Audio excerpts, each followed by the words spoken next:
I will speak both in Vietnamese and in English, and Vietnamese will be a little longer, but please bear with me. Kính thưa quý vị, Lan tên là Cao Thị Phương Lan. Thì Lan cũng có viết những cái gì mình muốn viết vô trong tờ giấy. Nhưng mà Lan muốn cho quý vị biết là Lan rất mừng và rất cảm động và xúc động đã có được cơ hội đứng ở đây với quý vị để chia sẻ những cái gì trong lòng của mình ra. Thì Lan cũng rất hồi hộp và cũng hơi lo là tại vì tiếng Việt Nam của mình qua hồi 13 tuổi cũng không được hay lắm. Thành ra có gì thì Lan xin quý vị thông cảm dùm cho Lan. Thì trước hết Lan đứng trước một cử tọa chọn lọc. Lan hết sức cảm động và xin tỏ lòng biết ơn đến tất cả quý vị đã đến thăm dự buổi ra mắt sách ngày hôm nay. Lan rất là hãnh diện là Lan là con cháu của quân lực Việt Nam Cộng Hòa. Cái đó là bao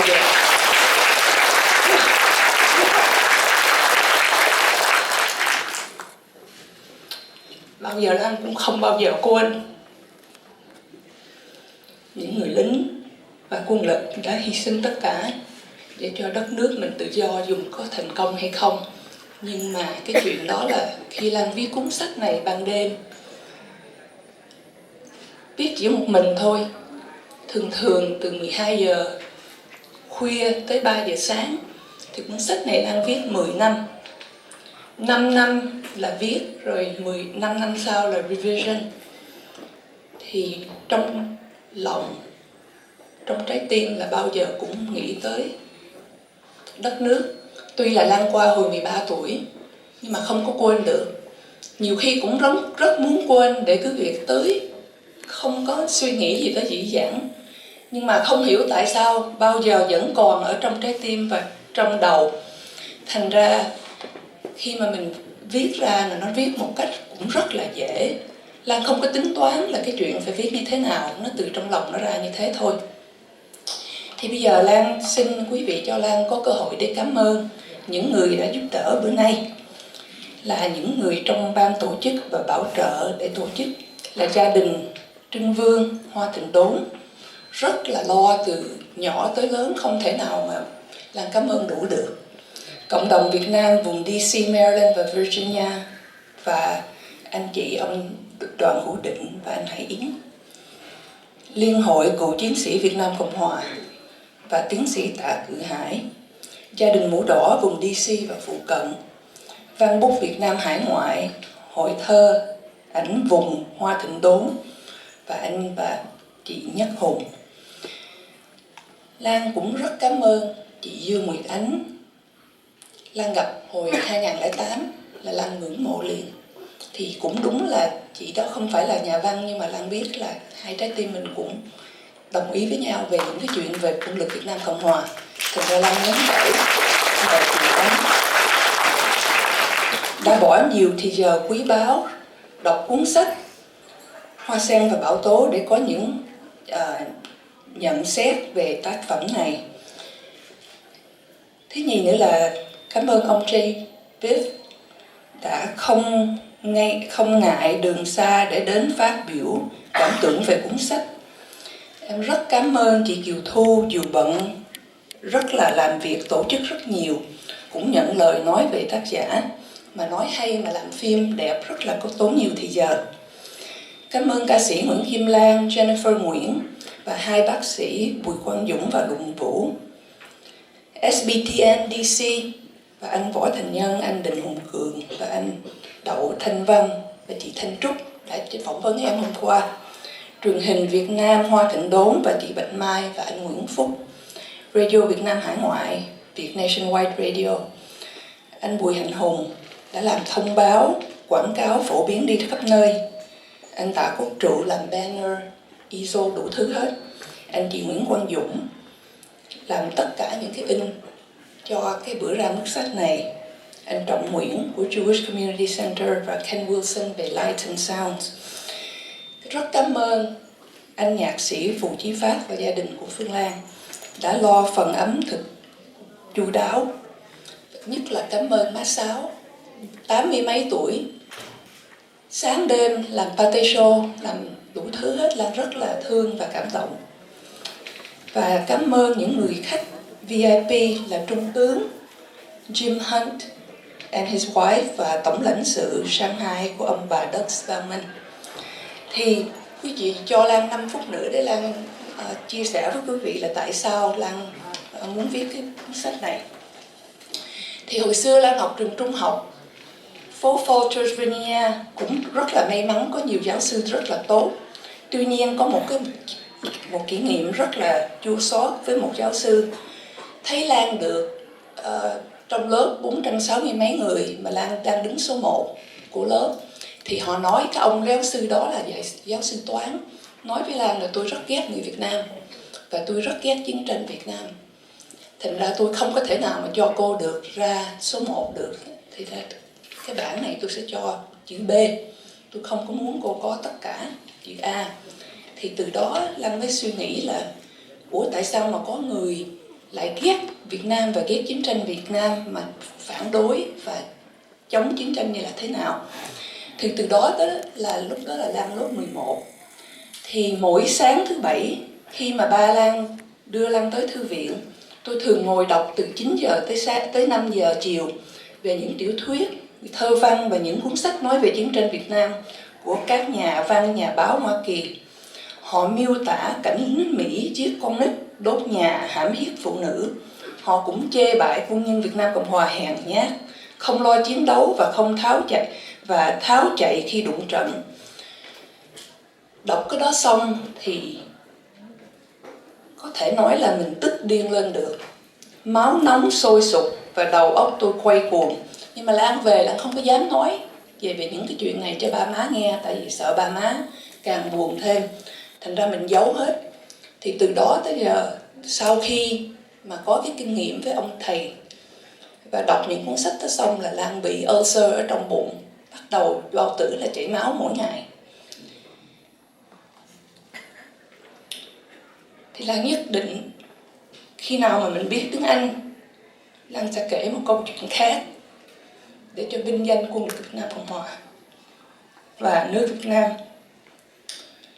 Thì khi tới đại học thì là năm 1980 có một cái diễn giả nói về chiến tranh Việt Nam 5 năm sau là từ 75 tới năm 1980.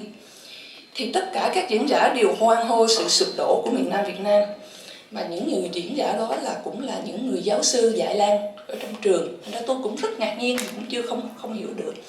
Một diễn giả còn nói, cũng vào ngày nay 5 năm trước, dân tộc Việt Nam đã được giải phóng.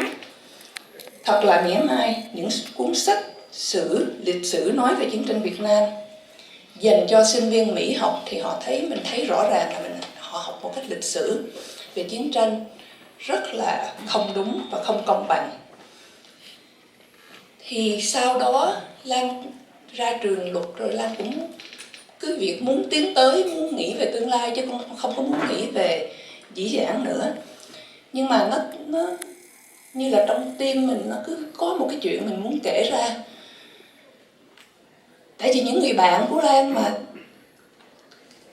như là những người giáo sư mà cho là nước Mỹ là đế quốc xâm phá Việt Nam và Việt Nam Cộng Hòa là một nước hèn, những người đó rất tốt chứ không phải là những người ác. Thành ra mình biết là họ hiểu lầm.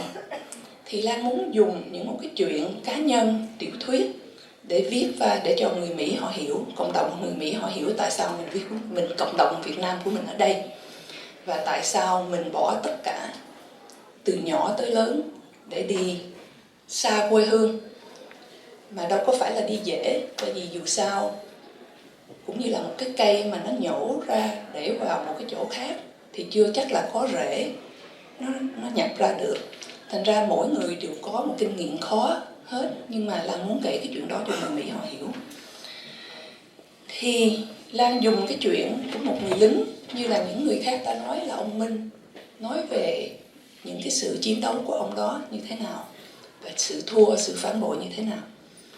Lan rất ước mong là cuốn truyện này sẽ giúp người Mỹ và giúp thế hệ second generation, thế hệ 2, thế hệ 3 của người Việt Nam của mình.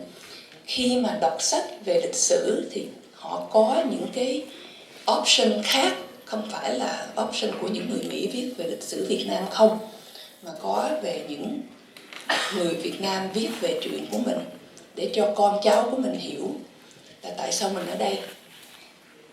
Họ có hãnh diện, chứ đừng có nghe mà đọc những chuyện khác mà để cho mình bị chê, cho là mình hèn hay là mình không có tinh thần chiến đấu. Lan rất ước là cộng đồng Việt Nam một ngày lớn mạnh và đoàn kết. Và Lan rất muốn là những người trẻ tham gia vào các lĩnh vực văn hóa, nghệ thuật, sách báo và điện ảnh. Và Lan muốn ước được là cộng đồng sẽ khuyến khích và yểm trợ cho họ. Nếu mà có một phim sản xuất ra mà có ít người đi coi, thì những phim ảnh loại đó không có cơ hội thực hiện nữa.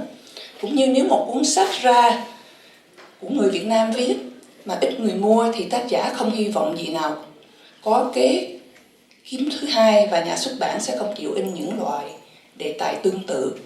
Do đó, Lan hy vọng là nếu quý vị muốn văn hóa người Việt được phát huy và được ưa chuộng, thì xin quý vị hãy tiếp tay ủng hộ các nhà văn và các nghệ sĩ của Việt Nam để cho cộng đồng mình mạnh mẽ và to lớn. Lan một lần nữa, Lan rất cảm động và Lan rất cảm ơn quý vị đã đến đây để chia sẻ cho Lan có cơ hội để giới thiệu cái cuốn sách Lotus in the Storm cho quý vị, và cho quý vị biết là cuốn sách này viết là từ trong đầu, trong lòng, trong trái tim, viết cho những chiến sĩ của quân lực Việt Nam Cộng Hòa. Bao giờ Lan cũng rất là hoan nghênh.